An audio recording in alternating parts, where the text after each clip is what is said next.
Dice la palabra de Dios en su Evangelio. Se agolpó de nuevo la gente, de modo que ellos ni aún podían comer pan. Cuando vieron los suyos, vinieron para prenderle, porque decían, está fuera de sí. Pero los escribas que habían venido de Jerusalén decían que tenía a Belzebú, que por el príncipe de los demonios echaba fuera a los demonios. Y habiéndolos llamado, les decía en parábolas, ¿cómo puede Satanás echar fuera a Satanás? Si un reino está dividido contra sí mismo, tal reino no puede permanecer. Y si una casa está dividida contra sí misma, tal casa no puede permanecer. Y si Satanás se levanta contra sí mismo y se divide, no puede permanecer, sino que ha llegado su fin. Y ninguno puede entrar en la casa de un hombre fuerte y sacar sus bienes, si antes no le ata, y entonces podrá sacar su casa. De cierto os digo que todos los pecados serán perdonados a los hijos de los hombres y las blasfemias, cualesquiera que sean.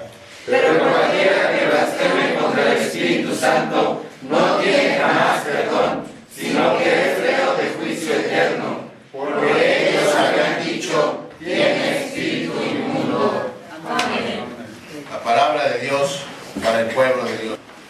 El tema que vamos a tocar hoy, que de hecho empezamos a estudiar el domingo pasado, es un tema difícil, es un tema que quizá alguno pudiera pensar no es propicio hoy que tenemos visitas, pero que debemos tratar por la sola razón de que nos propusimos desde el principio de año y desde antes iniciar a estudiar versículo por versículo el Evangelio según San Marcos, y nuestro propósito es verlo todo con la ayuda de Dios. Entonces no podemos brincarnos este pasaje simplemente porque es difícil. Tenemos que analizarlo y encontrar la verdad a la luz de la palabra de Dios, máxime que es un tema muy importante para todos nosotros. Entonces estamos viendo en base a este pasaje de Marcos capítulo 3 en qué consiste el pecado imperdonable y quiénes tienen el riesgo de traspasar esa línea final que coloca a quien lo hace más allá de toda posibilidad de salvación. Algo terrible, algo que nos hace exclamar junto con el autor de Hebreos, horrenda cosa es caer en manos del Dios vivo. Y quien no alcanza salvación, la única alternativa que hay es caer en manos de ese Dios de justicia que aplicará indefectiblemente su justicia a todo aquel que no alcance la salvación que él ofrece en Jesucristo. Así pues, dijimos la semana pasada, el objetivo de este trabajo es, por un lado, asustar a quienes están al borde de cometer este pecado imperdonable y no se han dado ni cuenta. Y la razón de asustarlos es que puedan frenarse a tiempo. Y por el otro lado también aliviar a aquellos que pudieran vivir angustiados pensando que tal vez en algún momento de su vida cometieron este pecado de blasfemar contra el Espíritu Santo y que tengan el temor de que por ello estén ahora en el pabellón de la muerte eterna, esperando solamente el día en que será ejecutada su sentencia sin ninguna posibilidad de perdón. Esos son los dos objetivos del sermón de la semana pasada y de este que en nombre de Dios estamos presentando. Asustar a quienes quizá estén a punto o estén a borde de pecar o de cometer el pecado imperdonable y aliviar a aquellos que piensen que lo han hecho cuando en realidad no lo han hecho. Vamos a orar antes de seguir. Este asunto de la blasfemia contra el Espíritu Santo tiene que ver básicamente, y lo dijimos hace 8 días, con nuestra actitud hacia Jesucristo. El contexto en que se da esta advertencia por parte del mismo Señor Jesús a los escribas y a los fariseos, porque eso es lo que hace el Señor Jesús. Él les está advirtiendo a ellos, cuidado, están a punto, están en riesgo de irse al infierno para siempre si persisten en esa actitud. Entonces este contexto en que nos da, nos indica sin lugar a dudas que este pecado tiene que ver con la conclusión a la que una persona llega respecto a Jesús de Nazaret después de analizar la evidencia que hay acerca de quién es Jesús de Nazaret. Si una persona, después de analizar toda esa evidencia de quién es Jesús, reniega de él, entonces no hay más oportunidad de perdón. De eso se trata. Con eso está relacionado el pecado imperdonable, con nuestra conclusión final acerca de quién es Jesús.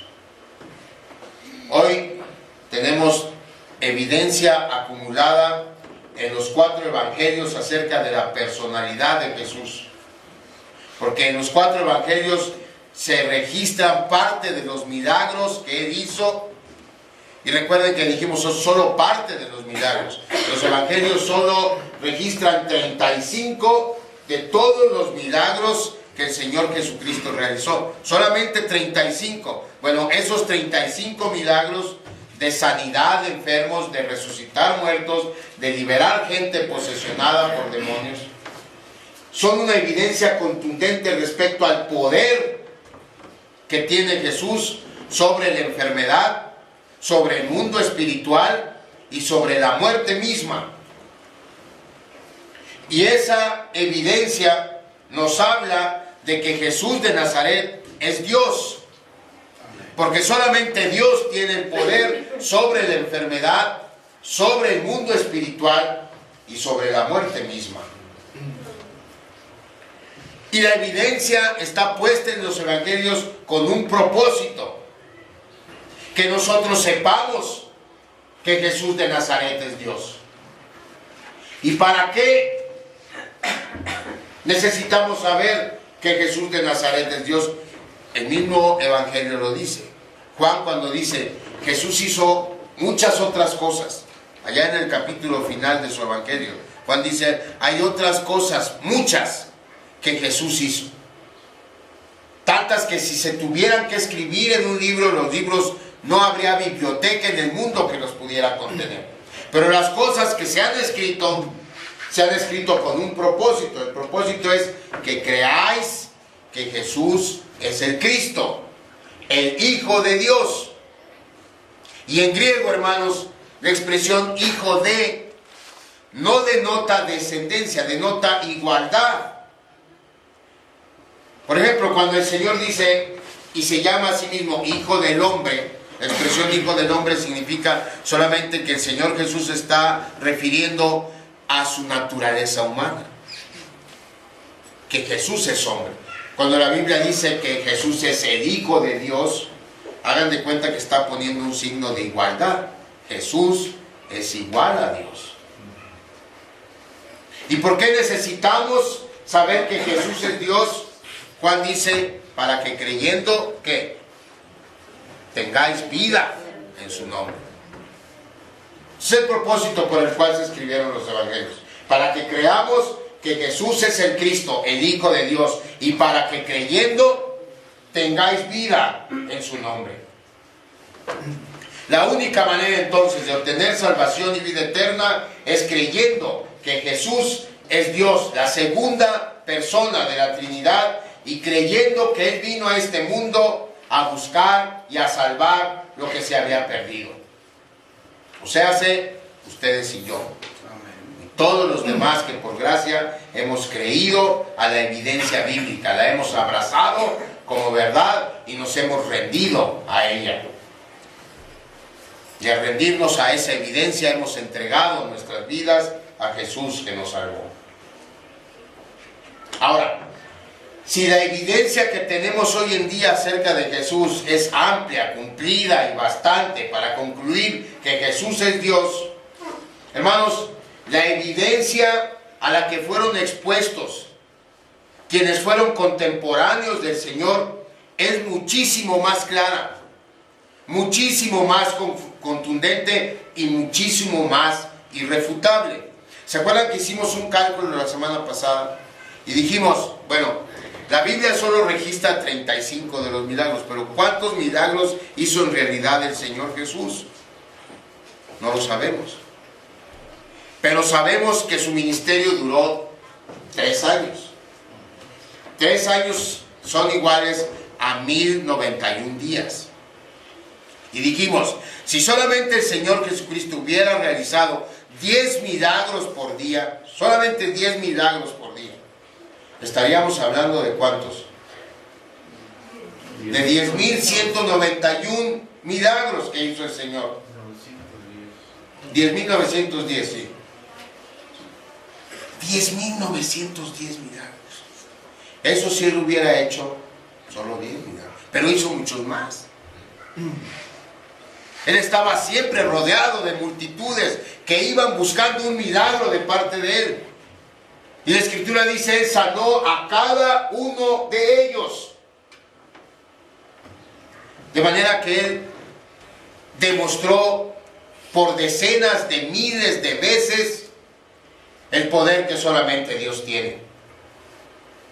Por eso decimos que si la evidencia que tenemos en la Biblia es suficiente para creer que Jesús es Dios, la evidencia a la que fueron expuestos los contemporáneos de Jesús es muchísimo más contundente en ese sentido. Porque una cosa es leer que el Señor Jesucristo resucitó a Lázaro, y otra cosa es haber estado allí, haber contemplado a Lázaro convertido en cadáver, con toda la palidez y la rigidez y la falta de vida que caracteriza a un cadáver. Todos hemos visto un cadáver y vemos cómo es un cadáver, y no podemos decir se está haciendo el muerto. Un muerto está muerto. Y Lázaro tenía 4 días de muerto cuando llegó Jesús al sepulcro, y había gente que había contemplado el cadáver de Lázaro y que contempló como ese cadáver, a la orden del Señor de Jesús, Lázaro, ven fuera, salió de la tumba vivo, con todas las características de una persona viva. Y eso, mis hermanos, solamente Dios lo puede hacer con su poder. Amén. Y ante eso, si Jesús dice yo soy Dios, la única conclusión lógica, necesaria, a la que debiera llegar una persona que lo contempló, tendría que ser, está bien, tú eres Dios, ¿no? Pues no. Hubo gente que fue testigo de ese y de muchos más milagros y que no llegó a esa conclusión. Como hay mucha gente que es testiga y testigo del poder de Jesucristo hoy y aún niega a Jesucristo. La semana pasada decíamos, bueno, si no creemos que Jesús es Dios, solamente hay 2 alternativas.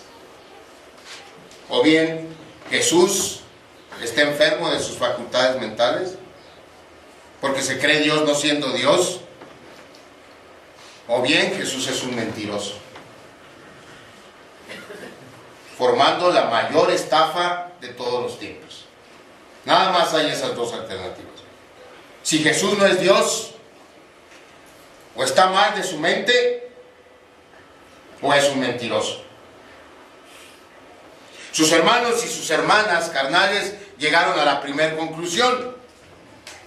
Pensaron que Jesús estaba enfermo de sus facultades mentales. El versículo 20, si usted ve en su Biblia, y el 21, ahí dice el Evangelio, se agolpó de nuevo la gente de modo que ellos ni aún podían comer pan, y eso era todos los días.